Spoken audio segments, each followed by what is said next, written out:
how the heck am I going to do that on piano? Because one of the main reasons why I'm doing this is because I got so many requests from you guys. This is just one that I got in my inbox in Facebook Messenger. I'm having trouble with timing a rhythm. Is this common for new pianists? That if you haven't found rhythms difficult yet in your piano journey, hold on to your hat, because you can see that it is a problem for a lot of people. So if you're not finding it difficult yet, that's great. Just enjoy the smooth ride. But I guarantee you that at some point you are going to come across some rhythms that are difficult. And when you come across them, as a pianist, what do? Panic. When you're taught traditional piano, you are not really taught the rhythm as a foundation. You are taught how to read rhythm, what we call note values in standard notation, so that you can read rhythms off sheet music and learn songs, but you're not really taught how to inherently feel rhythm and how to interpret it in your two hands. Say if you were learning a song by ear, or if you were comping some chord rhythms or riffing, or writing a song, or if you just heard a song and you were like, I want to steal that rhythm and kind of do it like a sort of a version of that on the piano. Or if you were playing with a band and they were like, we're going to do this rhythm, and you're like, how the heck am I going to do that on piano? Because you don't learn it. You don't learn that skill traditionally in piano, okay? And this is what we're here for. That's why we're here at Piano Picnic, because we learn all the creative skills that you don't get taught in traditional lessons. So, learning rhythm, particularly the Piano Picnic way, is not about just reading a rhythm from sheet music. It's about internalizing rhythms in our body so that we can interpret them into our two hands. And as you'll see as we go through these exercises, one of the main premises behind the way that I teach rhythm is that when we learn classical piano, we learn to separate our hands. We learn to, if something is difficult, we break it down and we play the left hand first, and then we play the right hand first. And then through some portal between time and space and difficulty, we are supposed to sandwich those things together and be able to play our hands together. Now, that's a great way of breaking it down, because you've got to break down a piece somehow, right? But when it comes to rhythms, I believe in the opposite approach. I believe that we should learn to play rhythms as a whole. This is one body, right? We've got two limbs. I mean, 4 limbs, but we've got 2 hands to play the piano, and they're part of our one body. So why are we trying to feel 2 different rhythms at the same time, essentially, which makes it very, very difficult on us? What we want to do is have the rhythm in here and then be able to just bring it out into the 2 different sides of our body, okay? So essentially your hands are talking to each other. Your hands are together in a conversation, creating the rhythm together rather than this rhythm and this rhythm. The first exercise that we're going to do is an on-beat, off-beat thing. So the on-beat is generally what we nod our heads to when we hear music. Generally, with general popular music, unless it's reggae and then it's offbeat. So, but generally, if we can count 1, 2, 3, 4, or 1, 2, 3, where we say those numbers is the on beat, okay? And so we are going to start getting our on beat going in one hand. So you can choose which hand. 1, 2, 3, 4. 1, 2, 3, 4. We're going to have that going with one hand. So just make sure you know what's happening.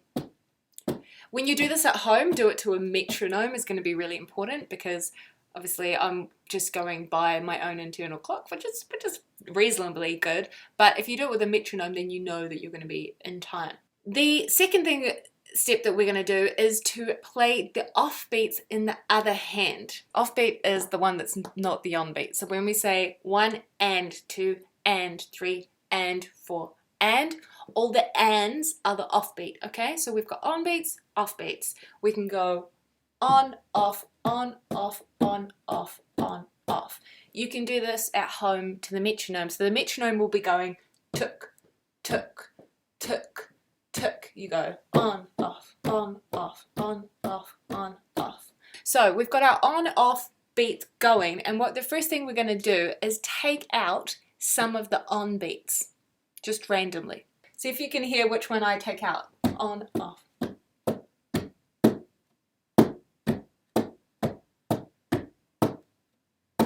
Okay, so you can hear the gap where I'm not playing that on beat. Basically, it's this idea of feeling that on beat in your body, and you can even do a ghost, like you're pretending to push the wall if it's really difficult for you to not play it, not do anything.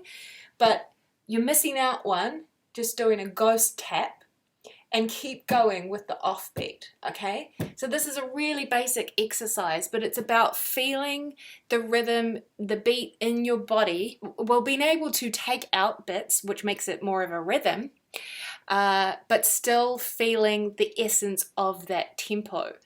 That's what we need to work on in order to be able to do more and more complex rhythms, is to have a real steady concrete tempo that no matter what rhythms we lay over the top of it, inside we're still going. And I know it seems really simple to some of you, but it's still a good idea because you can make it more and more difficult if you like. So we're taking out an on beat. We can start to take out more on beats, or you can go straight to taking out an off beat as well, okay? So that means taking out, in my instance, my right hand. So we've got on, off, miss, off, on, miss. Okay? So you can really choose which ones you leave out, which ones you don't do. You don't have to do my one, you can do anything. Just now let's get into the second exercise. Observing was essentially what I was just talking about, listening to music of different tempos with different rhythmic elements.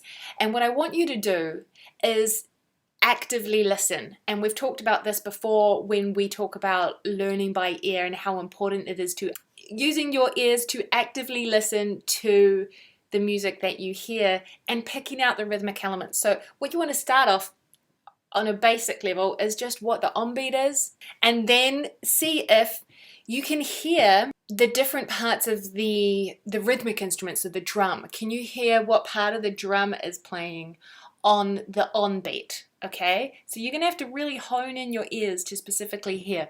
Now, just a clue, more often than not, the hi-hat or a ride cymbal, but also on the strongest beat, which is the one beat, often you will hear a kick pedal. And then on the next strongest beat, which is our 3 beat, you will often hear a snare. This is if it's a standard 4/4 timing. So when you're listening to it, you can hear the beat, you can hear the on beats, you can maybe hear a bass kick on beat 1, you can maybe hear a snare on beat 3. And just listen out for all the other elements as well. What other instruments are playing? Are they playing on the on beat, or are they playing on the off beat? Have you got an electric piano or a guitar playing on the off, off, off, off?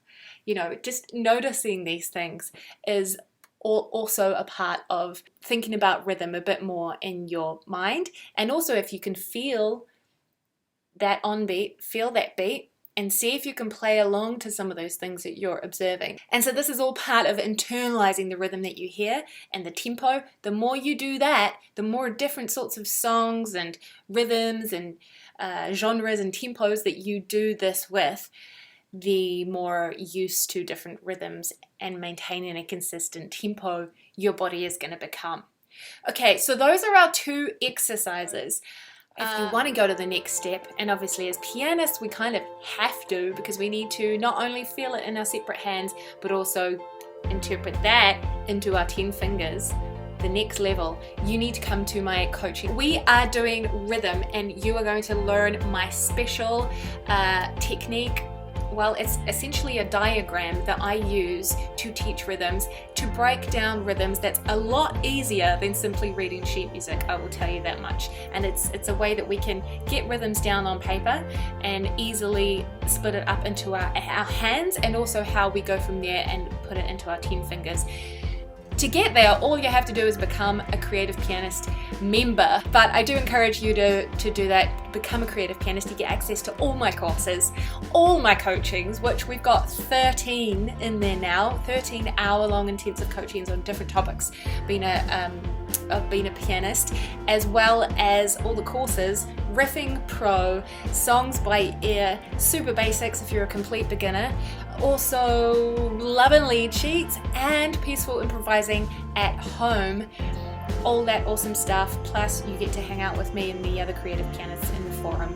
Remember to always play it like you mean it, and I'll see you guys later.